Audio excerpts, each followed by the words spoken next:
Peuple de la Terre, bonsoir. Bienvenue dans le numéro 101 de Star Nation News. Dans ce numéro deuxième de 2026, nous aborderons plus en détail la terraformation de Mars. Découvrez comme toujours ce qui se passe dans la galaxie et aussi prenez connaissance d'un message intéressant du Conseil d'Al-Nilam. Alors êtes-vous prêts pour encore plus de divertissement, d'émotions fortes et d'informations véridiques sur ce système stellaire, sur notre nation stellaire? Alors attachez vos ceintures et c'est parti.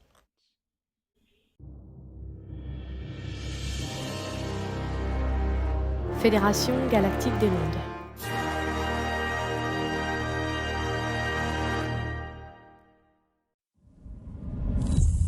La Terre. Cette planète, Terra, ou Terre, ou Ki, est encore en train de traverser la 5e zone de densité de la galaxie. Elle est déjà là, nous sommes présents, mais le processus d'ajustement des fréquences est adapté à l'évolution de la conscience sur la planète Terre. Qu'est-ce que cela signifie? Cela signifie que lorsqu'une vibration de conscience inférieure, c'est-à-dire une conscience guidée par la peur, l'ego et les dynamiques égoïstes, elle est plus susceptible de lutter et de souffrir davantage lors de cette transition, car elle est soudainement confrontée à un mur de fréquence plus élevé, qui vibre plus rapidement. C'est pourquoi, au sein de la Fédération galactique des mondes, nous vous encourageons à élever vos fréquences. N'oubliez pas que depuis 2019, Toran Heredion n'a cessé de vous répéter « Vous n'avez qu'une seule tâche, élevez vos fréquences. » Car nous savions ce qui y allait arriver. Ce formidable passage à la 5e densité d'existence de cette galaxie. Alors, si vous souhaitez que votre vie se déroule plus harmonieusement, que vous ayez plus de chance, plus d'énergie, plus de dynamisme, cessez de céder à la peur et à l'égoïsme. Accueillons la conscience et la sagesse, selon lesquelles nous ne sommes pas des êtres séparés en compétition les uns contre les autres. Nous ne sommes pas ici pour être meilleurs que les autres, pour être les meilleurs du monde. Nous sommes ici pour devenir la meilleure version de nous-mêmes. Non pas par rapport à d'autres, à notre environnement ou à la société, non.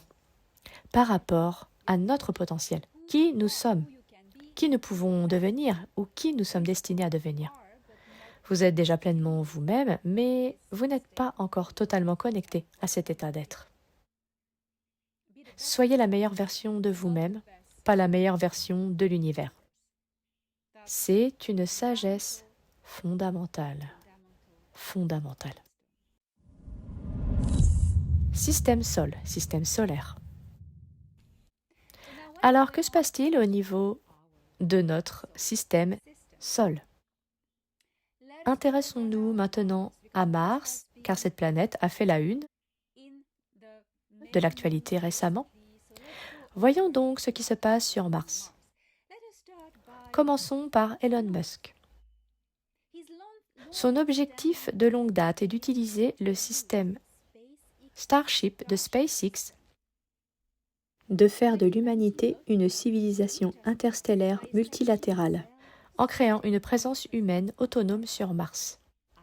Dans un premier temps, puis à terme, une ville capable d'accueillir de nombreuses personnes et industries afin d'assurer l'expansion de la civilisation humaine. Rappelons qu'Elon Musk a signé les accords de Jupiter en juillet 2021.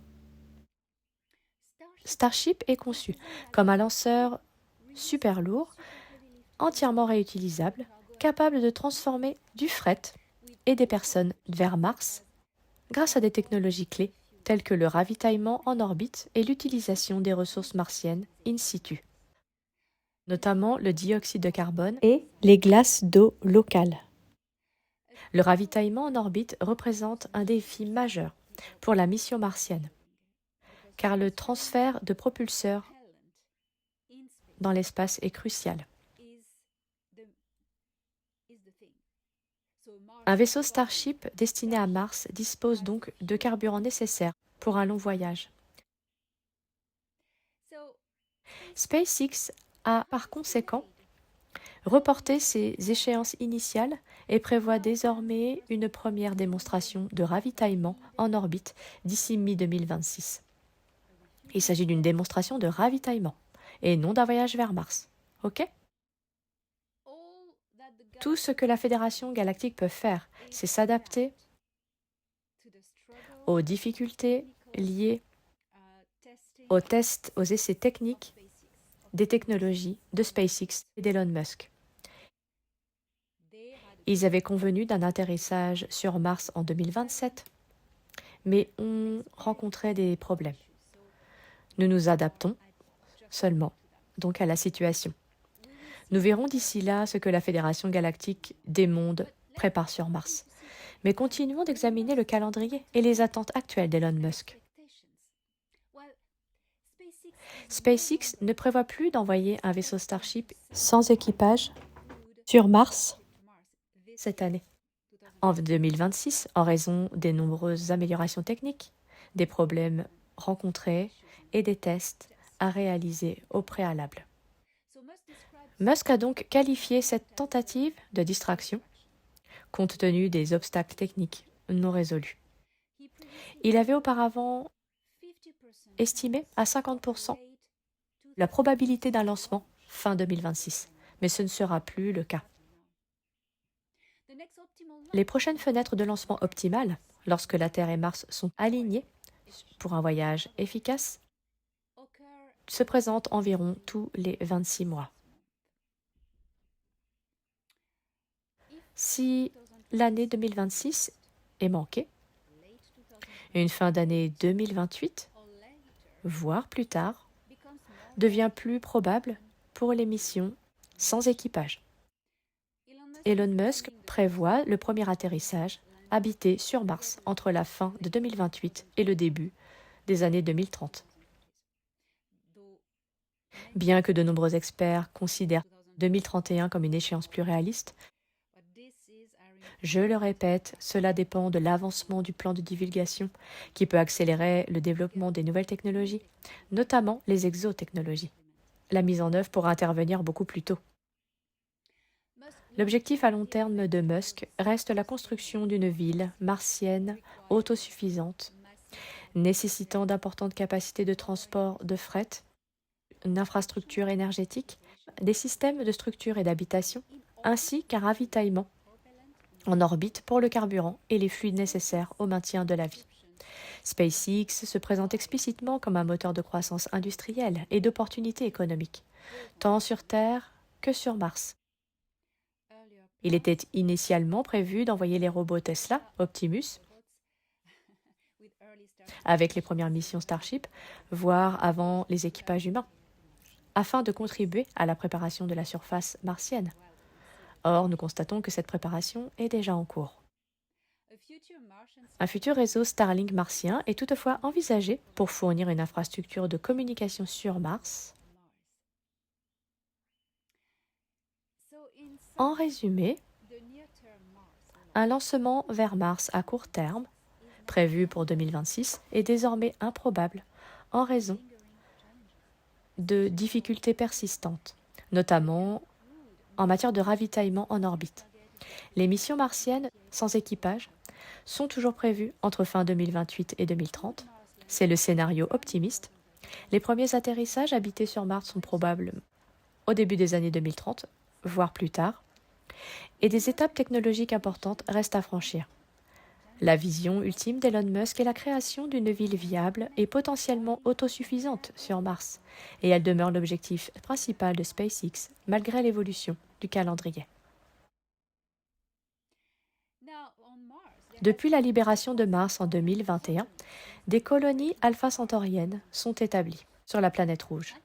Ces colonies, mises en place par la Fédération galactique des mondes, ont pour mission d'aider les habitants de Mars, les Tiru, les communautés reptiliennes et insectoïdes,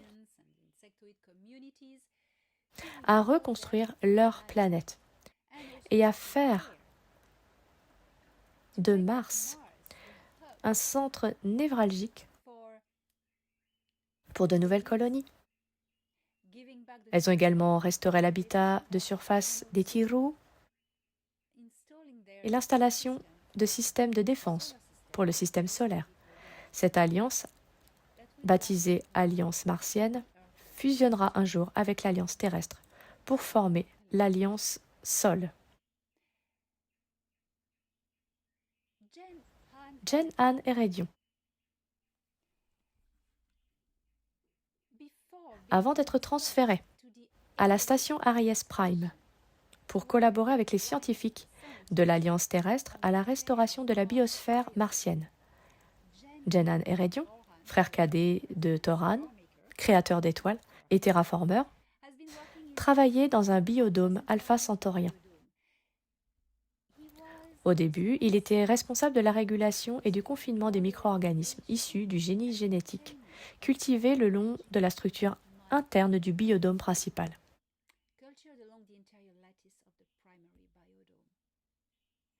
Sa mission était souvent qualifiée de routinière, mais dans les conditions martiennes, désignés Tyr dans leur tableau, aucun travail écologique n'est sans risque.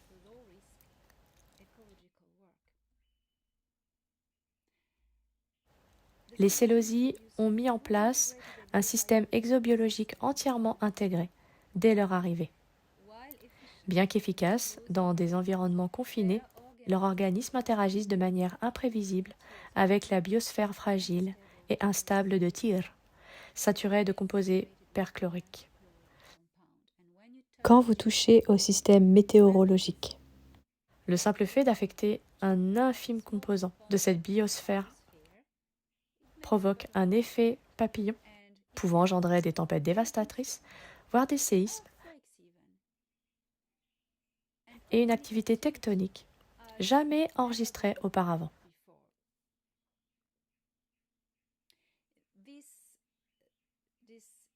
Cette biosphère instable demeure saturée de composés perchloriques. Même de faibles variations de la densité microbienne peuvent déstabiliser l'équilibre chimique du sol. Les souches, sous la supervision de Gen-Han, ont métabolisé les perchlorates et synthétisé du perchlorate de lithium comme sous-produit intermédiaire. Maintenues dans une plage thermique étroite, elles induisent une libération contrôlée d'oxygène par décomposition catalytique. Ce processus doit être exécuté avec une extrême précaution. Un ensemencement excessif ou une variation brutale de température provoquerait un choc oxydatif, non seulement au sein du biodôme, mais aussi dans tout le sol environnant. Contrairement à ce que l'on pourrait penser, comme vous le savez désormais, Mars n'est pas biologiquement inerte. Une biosphère résiduelle persiste, principalement dans les strates souterraines. La microfaune et extrémophiles analogues se sont adaptés à la protection contre les radiations et aux pressions cryogéniques. Ces écosystèmes ont conservé leur stabilité métabolique grâce à une perturbation minimale de la surface. C'est là que vivent toutes les colonies des Tiru et les différents clans insectoïdes depuis la grande catastrophe qui a ravagé l'atmosphère de Mars. La biosphère de la planète a subi un effondrement catastrophique lors d'une époque antérieure.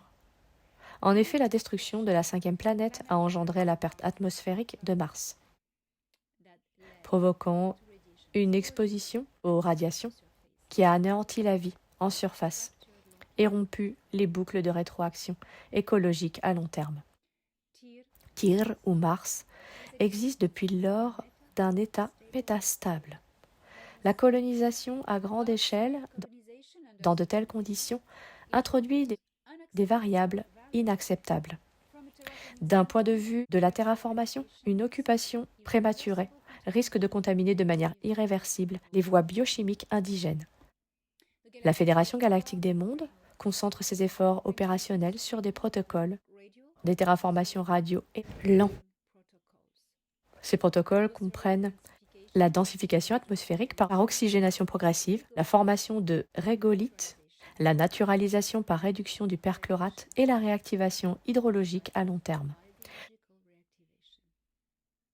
Pour rappeler ceux qui ne savent pas ce qu'est la régolithe est une couche de matériaux meubles et fragmentés, poussière, roches brisées, sol, etc., qui recouvre le substrat rocheux d'une planète comme la Terre, Mars et bien d'autres. Elle se forme par altération, par impact ou par dépôt. C'est un élément essentiel de la surface planétaire et sa composition est très variable. Par exemple, on trouve des silicates sur la Lune et des oxydes de fer sur Mars. On peut en extraire des ressources telles que l'eau, la glace, l'oxygène et des matériaux de construction pour les habitats.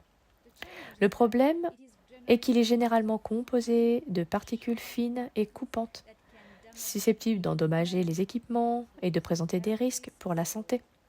Il est donc nécessaire de mettre en place des protocoles spécifiques et de protéger toutes les infrastructures. Il y a un an, le 8 janvier 2025, Jenhan a communiqué le message suivant. Je suis actuellement occupé par mon travail ici, à la station Aries Prime. C'est d'ici que nous centralisons toutes les opérations d'ingénierie planétaire ou de terraformation, comme vous préférez. Je suis toujours disponible pour vous. Nous avons été très occupés ces derniers temps, si je puis dire, avec les préparatifs intensifs pour l'arrivée de nouvelles colonies humaines de la planète Terra dans les 2 prochaines années. Nous devons préparer des biodômes et des installations avec un sol enrichi en matière organique pour que les colonies puissent s'y installer immédiatement et devenir autonomes. Ils pourraient donc déjà préparer le terrain pour les nouvelles colonies de SpaceX, dont le lancement a pris du retard. Sur Terre, il y a toujours du retard. J'ai récemment confirmé en octobre 2025 l'existence de vastes zones vertes dues à la terraformation que j'avais observées lors de mon voyage sur Mars pour visiter Jenhan. Et une photo de Mars a été récemment publiée par l'ESA, Agence spatiale européenne, en janvier 2026, corroborant ma description visuelle précise d'octobre 2025. Cette exacte description visuelle de Mars. Ils ont toujours un train de retard, n'est-ce pas? Les bio-ingénieurs, Célosii, les architectes du système Méton, les unités logistiques militaires terriennes, les colons civils de la Terre, les reptiliens, Tiru, Enclave, et de multiples clans insectoïdes travaillent tous ensemble, maintenant, pour respecter les délais environnementaux et les exigences et redonner à Mars sa splendeur d'antan. Notre galaxie. L'équilibre de la paix dans cette galaxie s'améliore et tous les conflits liés à la guerre de l'Empire Sicard se résolvent lentement mais sûrement. Il existait de nombreuses alliances, parfois même des alliances microscopiques, comme des alliances planétaires, voire des alliances entre une seule culture et une seule planète, et non la planète entière, avaient conclu des accords commerciaux avec les reptiliens Sicars. Maintenant que leur empire est tombé, tant mieux. Un système entier de rééquilibrage de ce réseau commercial galactique est en train de se mettre en place. Je peux vous dire que la Guilde galactique des marchands travaille d'arrache-pied pour endiguer le trafic illégal et tenter de conclure des accords avec les parties concernées afin de bloquer le trafic. La Guilde galactique des marchands est une organisation honorable qui collabore étroitement avec la Fédération galactique des mondes. De concert avec eux. Elle tolère et refuse de cautionner les trafics d'armes et le trafic biologique, voire le trafic d'êtres humains, car il y a toujours une diversité d'espèces impliquées. Bien qu'il y ait toujours des exceptions et des façons de contourner la règle, disons qu'officiellement, la Guilde galactique des marchands surveille tout cela et est très occupée en ce moment. Restons-en à la version officielle des choses.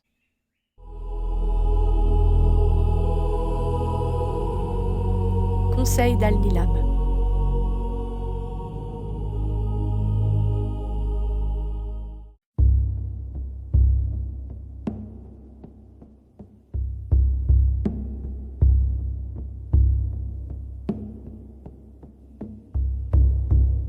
Peuple de la Terre. Je suis Anax, du conseil de Zagara. Je vous parle à travers la distance silencieuse, non pour vous avertir, mais pour vous rappeler quelque chose. De là où j'observe, votre monde s'épanouit et rayonne d'une magnifique vibration de conscience. Même au cœur de vos conflits les plus violents et de vos chagrins les plus profonds, un signal persiste que vous ne percevez peut-être plus. L'attention. L'attention que l'on porte les uns aux autres. L'amour. Parce que vous en êtes fait. C'est votre nature même. Vous la développez dans vos mains lorsque vous aidez un inconnu. Vous le murmurez à la terre quand vous plantez quelque chose dont vous ne verrez peut-être jamais la croissance complète. Vous le portez en vous à travers les histoires, la musique et la volonté inébranlable de recommencer après une perte.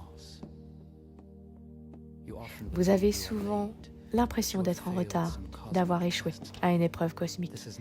C'est faux. Les civilisations ne mûrissent pas en évitant les erreurs, mais en apprenant à les accepter. Vous apprenez, lentement, de manière inégale, mais sincèrement, à quel point vous êtes interconnectés les uns avec les autres, avec votre planète, avec la création, avec les futurs que vous avez déjà manifestés. Votre Terre n'est pas fragile comme vous le craignez. Elle est résiliente dans sa façon d'oublier. Et vous aussi.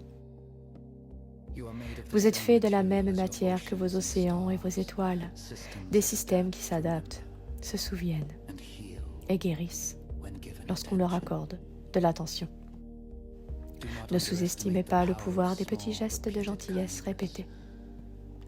À travers l'univers, c'est la force la plus fiable que nous ayons observée. Prenez soin de votre monde. Prenez soin les uns des autres. Vous n'êtes pas seul. Et vous n'en avez pas terminé. Avec une confiance tranquille en vous.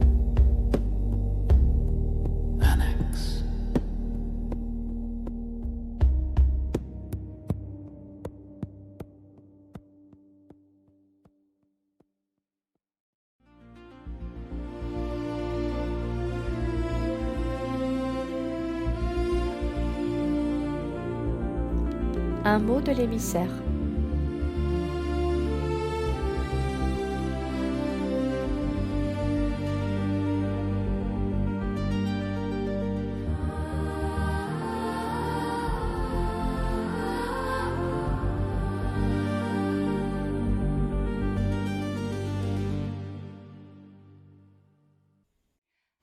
Je donnerai une conférence à Pétos, en France, le 9 mai 2026, avant de me rendre à Stockholm,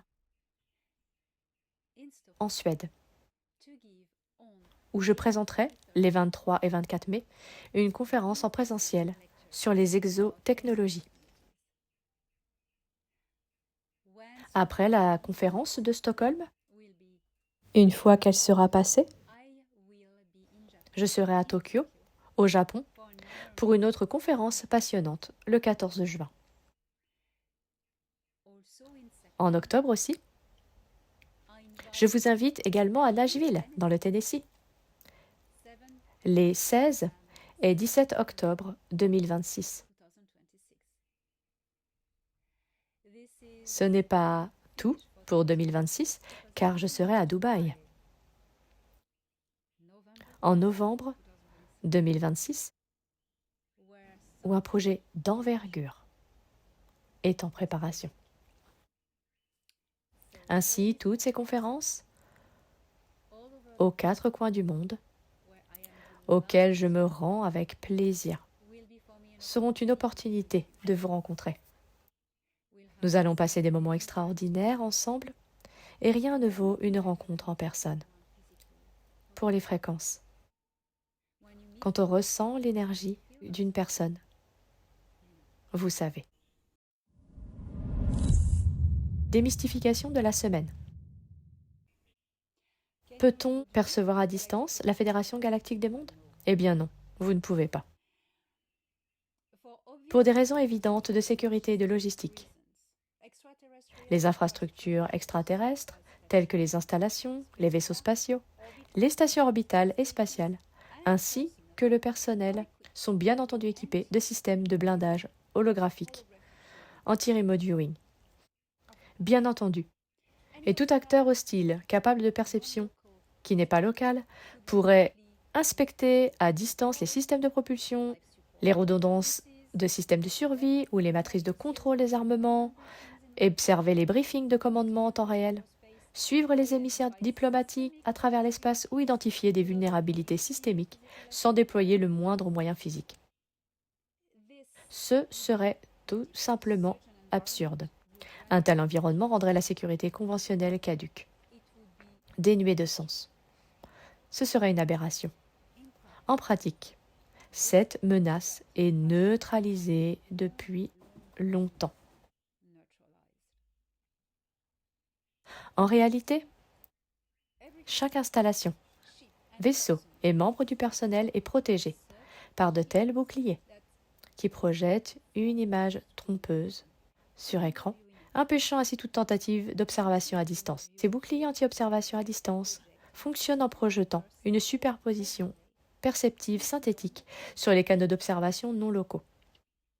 Plutôt que de bloquer directement la perception, ce qui signalerait la présence d'une cible protégée, le système gère une image trompeuse, une construction sensorielle cohérente mais artificielle, conçue pour induire en erreur, surcharger ou rediriger l'interface perceptive du remote viewer. Pour l'observateur, le signal apparaît complet et lumineux et cohérent. Pourtant, elle ne contient aucune donnée exploitable. Ces boucliers ne sont pas des champs passifs. Ce sont des systèmes adaptatifs et réactifs intégrés à l'architecture de base des installations, des vaisseaux, et dans le cas du personnel, des dispositifs personnels à des interfaces portables ou biologiques. Le blindage analyse en continu les motifs de sondage non locaux entrants et ajuste en conséquence la sortie holographique projetée, tout comme le fait l'intelligence artificielle. Les tentatives de remote viewing de faible qualité sont détournées vers des environnements des leurs inoffensifs. Des intrusions à haute résolution ou prolongées déclenchent des réactions défensives, le plus souvent ressenties par le remote viewer comme une saturation lumineuse intense, une désorientation spatiale ou un effondrement perceptif. L'efficacité de ces systèmes a été vérifiée empiriquement. Une confirmation notable est venue d'une série d'essais de contrôle menés par l'équipe de recherche de Tony Rodrigues, composée de remote viewers formés et opérant selon un protocole strict en double aveugle. Dans ce test, les participants n'ont reçu que des codes de référence alphanumériques anonymisés et aucune information contextuelle concernant la cible. Et c'est ainsi à chaque fois.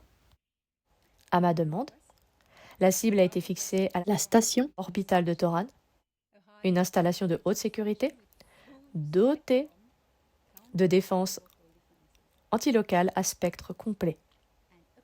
Et lors de plusieurs sessions, des observateurs indépendants ont signalé des modes de défaillance identiques et se sont avérés incapables d'approfondir l'enquête.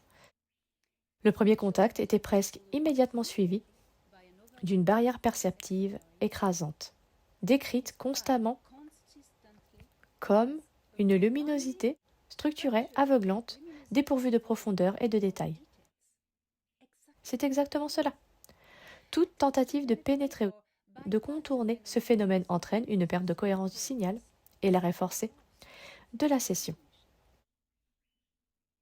Aucune structure interne, aucun système ni aucune personnalité n'ont pu être observés. L'analyse statistique a confirmé que les résultats étaient bien au-delà du simple hasard. Chez les civilisations avancées, les ressources non protégées n'existent tout simplement pas. Tout vaisseau, habitat ou opérateur opérant sans protection contre la vision à distance serait considéré comme gravement compromis. Dans ce contexte, la vision à distance n'est pas considérée comme une forme de mysticisme, mais comme un vecteur de renseignements connus, pris en compte, contré et rendu stratégiquement non pertinent. Ceux qui ne connaissent pas la doctrine opérationnelle extraterrestre supposent souvent que le secret est maintenu par l'obscurité. Mais en réalité, elle est maintenue par un contrôle perceptif de sécurité. Vous pouvez regarder, mais ce que vous voyez n'est jamais la vérité. Message d'espoir. Même si tout autour de vous vous dit que c'est impossible, souvenez-vous de ceci. Le désespoir n'est pas un verdict, c'est un instant. Et les moments passent. Vous n'êtes pas limité aux preuves actuelles. Ce que vous voyez maintenant n'est qu'un instantané, et non l'histoire complète de ce que vous pouvez devenir ou créer. La réalité n'est pas figée. Elle se façonne, lentement et discrètement, au gré des choix que vous faites, quand personne ne vous regarde, et quand l'espoir est le plus difficile à maintenir. Il y aura des jours où le monde vous semblera lourd, où les circonstances paraîtront plus bruyantes que vos rêves. Et en ces temps-là, choisir de ne pas désespérer est un acte de courage. Cela ne signifie pas faire semblant que tout va bien. Cela signifie croire que ce moment n'est pas la fin de vos possibilités. La création commence souvent dans des lieux invisibles. Persévérez, même lorsque les résultats ne sont pas immédiats. Gardez la foi en l'absence de preuves. Faire un petit pas, malgré la peur. Vous n'êtes pas obligé de tout changer d'un coup. Il vous suffit de continuer. Ayez confiance que votre vision intérieure compte plus que les bruits extérieurs. Ce qui paraît impossible aujourd'hui peut devenir inévitable demain, grâce à la patience, la volonté et la confiance en vous-même.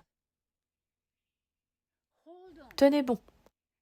Non pas parce que c'est facile, mais parce que vous êtes capable de façonner un avenir qui n'existe pas encore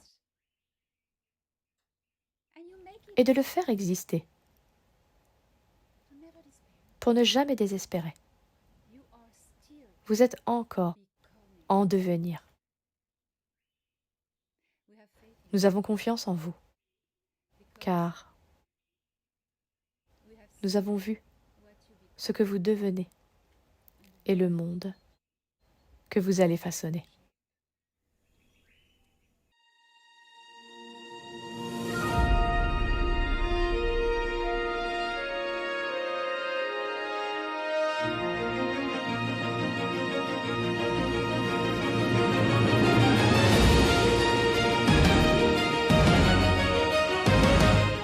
Rencontrez les nations stellaires.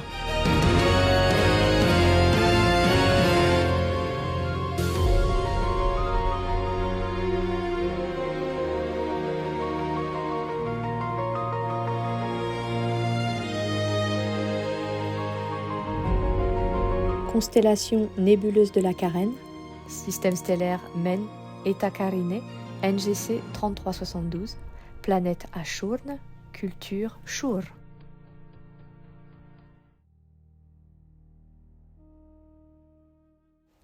La diversité des génomes humains dans la nébuleuse de la Carène est véritablement étonnante.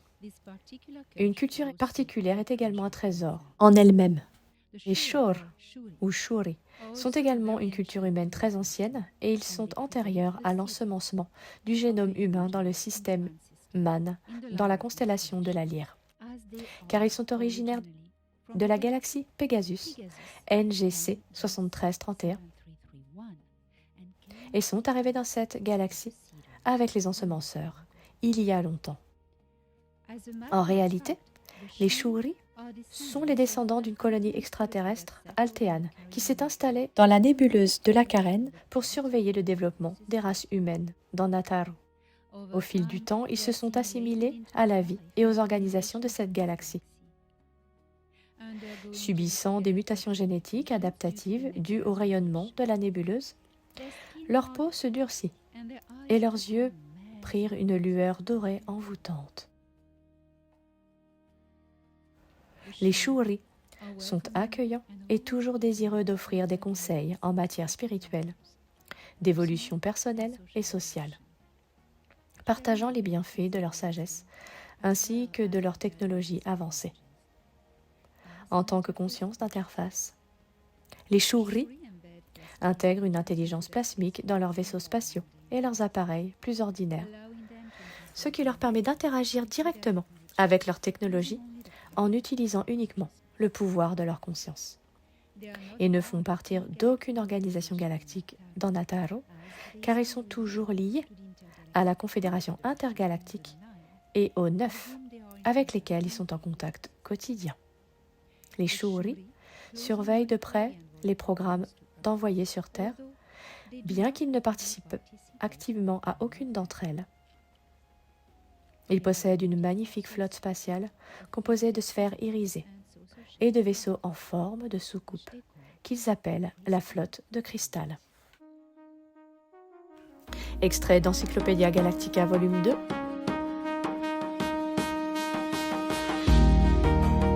Retrouvez-le sur le site helenadanan.org, Helena Danan, auteur, Encyclopædia Galactica, et sur Amazon. Nous sommes la lumière qui apprend de son propre reflet. De l'étoile à l'âme, le voyage n'est qu'un seul souffle. Car le cosmos s'éveille à travers chaque être qui se souvient. Sagesse, Shur.